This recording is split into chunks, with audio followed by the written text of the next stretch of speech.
vamos a entrar en detalle porque esta semana ocurre un hecho muy importante en materia laboral para los colombianos y es la reducción de la jornada laboral. Pasamos de 48 a 47 horas y como lo ha anunciado el Gobierno Nacional, esa reducción se va a mantener hasta llegar año tras año a una jornada laboral de 42 horas. Por eso estamos con Natalia Gómez, ella es docente de la Facultad de Derecho del CES, quien nos va a aclarar varias dudas que tenemos al respecto.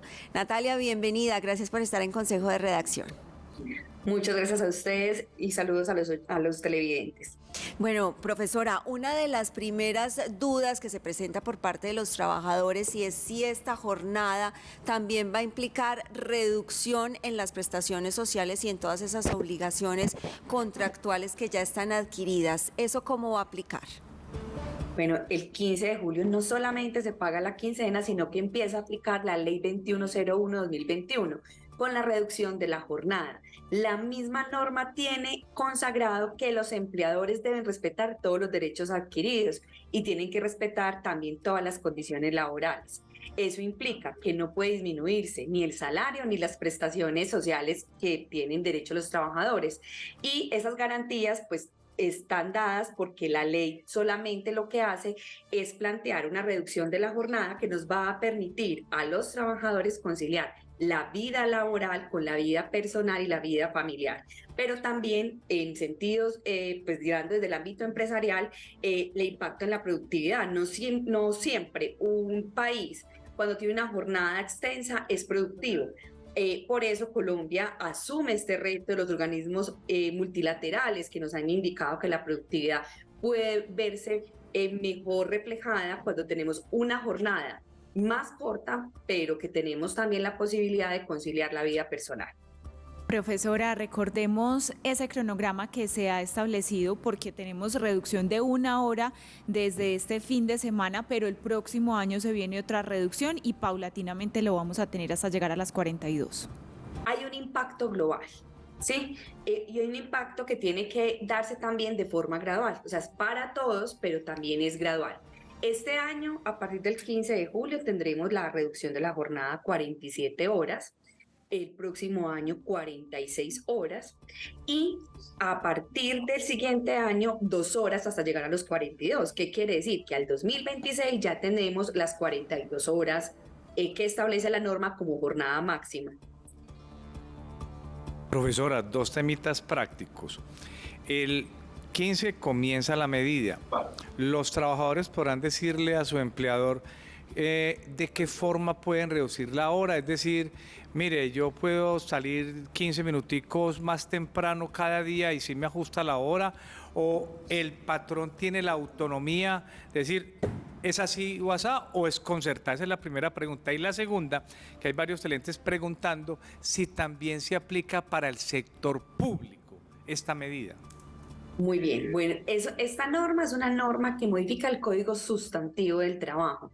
Esta norma nos aplica a los trabajadores privados, que tenemos la jornada de las 48 horas. Modifica concretamente esa normativa. ¿Qué tenemos que tener en cuenta?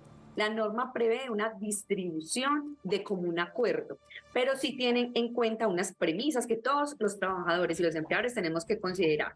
Se puede distribuir esas ahorita las 47 para este año de 5 a 6 días y nos dice que se debe trabajar mínimo 4 horas, máximo 9 horas diarias. Entonces, con esas premisas es que se tienen que organizar los contratos laborales. Por supuesto, llegar a un acuerdo implica esas condiciones de trabajo, cómo se van a dar y esas garantías de respetar salario y prestaciones, también tener muy claro los empleadores que deben considerarlo al momento de ajustar la jornada de todos los trabajadores. Pero hay riesgo, profesora Gómez, desde el análisis académico, ¿han visto algún riesgo? Es que uno ve a la ministra Gloria Inés Ramírez advirtiendo a los empleadores, ojo, vamos en este proceso de reducción, pero esto no significa que se va a pagar menos que a la hora de liquidar tal cosa, porque es menor el tiempo, entonces eso impacta el ingreso. ¿Ustedes ven algún tipo de riesgo referente a esta reducción? Bueno, tenemos que tener en cuenta que esto hace parte de una discusión que se está cursando actualmente en el Congreso. Sabemos que nuevamente se presentará el proyecto de reforma laboral que va orientado a conciliar todas esas normas internacionales, las garantías de los trabajadores, pero también el impacto en la productividad. Esta norma es una norma de 2021, no está vinculada específicamente a una política de gobierno, pero sí tiene un impacto que necesariamente las empresas tendrán que revisar. ¿Por qué? Porque hay unas garantías también para los empleadores y todos los trabajadores deben saberlo. Hay también dos beneficios que progresivamente también van a ir desapareciendo y cuando lleguemos a las 42 horas desaparecen del todo. Uno, nosotros tenemos, y lo trae la norma dice que estos beneficios se acaban. La ley 1857-2012 traía el presupuesto, la 1857 traía el presupuesto de que yo podía conciliar una jornada flexible para efectos de deberes de cuidado o de acompañamiento de cónyuge, menores de edad, personas mayores, personas con discapacidad, y que yo con esto podía organizar con el empleador jornadas flexibles. Obviamente, si disminuye la jornada, también el empleador tiene derecho a que eso también se modifique. Entonces la ley lo prevé, esa va a desaparecer. Otra es que las empresas que tenían más de 50 trabajadores y 48 horas, porque también hay empresas que tienen menos o sectores en los que la jornada es inferior a las 48 horas, esas empresas que tenían esas condiciones tenían que tener 2 horas dedicadas también a recreación, cultura, deporte, capacitación. También eso desaparece, que esa era una premisa que estaba en el artículo 21 de la ley 50 del 90. Entonces, digamos que ajustando esos beneficios que tenían ante los trabajadores de organizar jornadas flexibles por temas de cuidado, o ese derecho a esas 2 horas semanales para efectos de recreación, cultura, deporte o capacitación, también van a servir para efectos de la productividad. Obviamente, el temor principal se encuentra en que eso implique que el empleador tome otras medidas, pero no es el deber ser. El deber ser es que se armonice esa discusión de productividad con ese derecho de los trabajadores y con una disminución de jornada que efectivamente permita que seamos más productivos. Profesora, ¿qué debe hacer un empleador que no sea atendido por el empleado que no sea atendido por su empleador en esta norma, que diga, no, aquí vamos a seguir trabajando las 48 horas? ¿Qué debe hacer el trabajador? Bueno, nosotros tenemos ahí 2 condiciones muy importantes. Tenemos un Ministerio de Trabajo encargado de la vigilancia y del cumplimiento de las normas laborales a través de los inspectores de trabajo. Esas empresas podrán ser requeridas por el Ministerio de Trabajo a través de esas inspecciones y resulta que pues pueden ser sancionados por incumplir normas que son de carácter obligatorio, legal y que deben aplicarse en todo el territorio nacional. Entonces, habrá una labor muy importante de vigilancia y control, pero también pues las acciones que se puedan emprender si hay vulneración de derechos fundamentales frente a los jueces y el juez ordinario laboral, que también en algún momento revisará esas situaciones, y en un caso concreto el empleador ahí lo que tendrá es una situación que deberá al trabajador horas extras, por ejemplo, y se demandarán esos casos. Pero creemos que la norma, como es del 2021, progresivamente se ha ido incorporando en las necesidades de las empresas, y la mayoría de las empresas creemos que se están preparando para asumir este reto.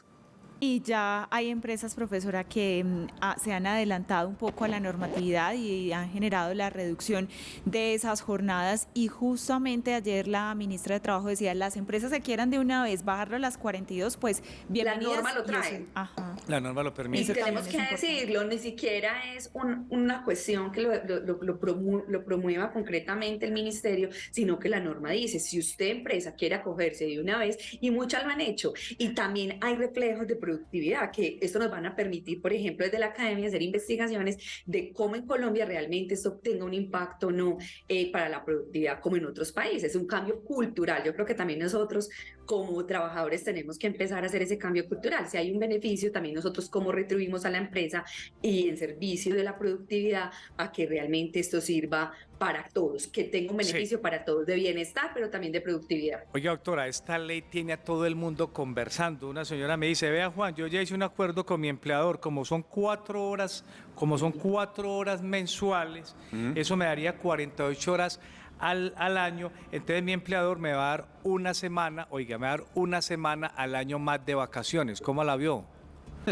Bueno, no, pues y la eso está muy una propuesta para la reforma laboral. Porque Muy finalmente es un Sí. tema para no afectar la productividad y ha llegado a un acuerdo con la Propuesta. empleadora a ese respecto. Y otro me dice, para no afectar la productividad y también para no perder mi costumbre de madrugar, lo que cuadré con mi jefe es que me la pague como hora extra la hora que tengo derecho en la semana. Maravilloso. También puede ser. Vea, ya hay fórmula, Bueno, ya hay salida. Exactamente. Yo creo, Juan, que también aquí es importante aclarar, los empleadores no están obligados a establecerla como hora extra, porque también tenemos que ser conscientes como de la necesidad, ¿cierto? Entonces hay que poner una claridad. El empleador, si no modifica y va a hacer ese acuerdo, pagarlo como hora extra, pues tendrá que mirar que se cumplan los requisitos de ley para poder trabajar las horas extras. La idea es que ¿Listo? descanse. Pero, exacto, la norma está más orientada a esa conciliación de la vida laboral con la vida personal y familiar, que hoy es tan importante, lo que pues muchos incluso han denominado salario emocional, Sí. jornada flexible, que sirven mucho pues para otras actividades y pues para poder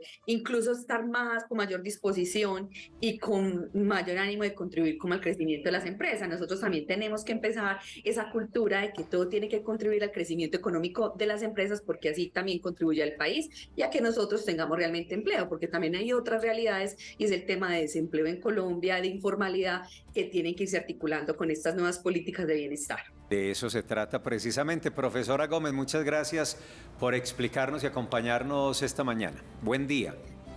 Muchas gracias a ustedes, un feliz día para todos. Lo decía ella, Natalia Gómez, docente del CES. 15 de julio llega la quincena para quienes les pagan los 15 y los 30 y empieza entonces esa disminución gradual de una horita en la jornada laboral semanal colombiana hasta que en unos años, 2026, ya no sea de 48, sino de 42.